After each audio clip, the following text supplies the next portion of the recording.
Here are some classifications of costs that we'll see. So the cost of conceptual formulation of possible product alternatives. This is, for example, let's use a new company. I love exploring new companies.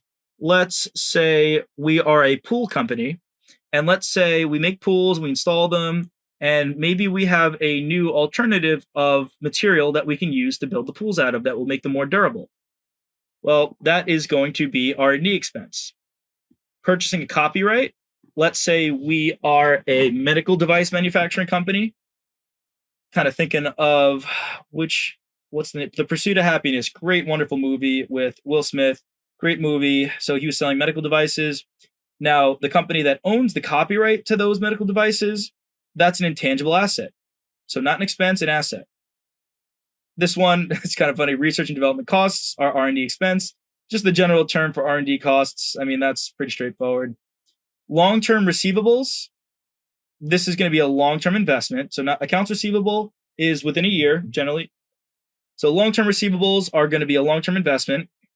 These are involved in research and development because you might not get paid right away, right? It might be a while before you get paid. That's fine. These are long-term projects. The cost of developing a trademark is going to be expensed, whereas the costs of purchasing a trademark are going to be intangible. These are intangible assets. This is an asset. This is an expense account. Make sure whenever you see an account, you're always determining, is this an asset, liability, equity, revenue, or expense? Different treatments and classifications for types of costs that we will see in the R&D space. Here's a nice little chart describing how we're going to treat different costs. Now, if we are improving or replacing an asset, if it increases the useful life of the asset, we are going to capitalize and reduce accumulated depreciation. This is the treatment for it. This is going to be what we do. Now, if we increase the quantity of something, we're going to capitalize it. So let's think of a shoemaking machine. We are a shoemaking company.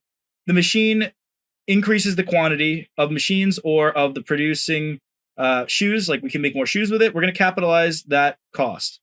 Now, if we improve the machine and it increases the useful life of it, we reduce accumulated depreciation. If we increase the usefulness of the machine, maybe it's more efficient, we capitalize it as well, just like we said in the top one. Ordinary repair, this is just maintenance, normal maintenance, that's going to be expensed. Extraordinary repair, that is going to, if it increases useful life, we are going to reduce accumulated depreciation, basically same thing as above, right?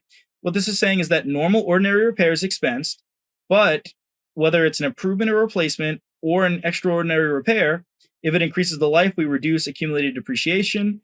And if it increases the usefulness and the efficiency of it, we capitalize those costs to the asset on our balance sheet.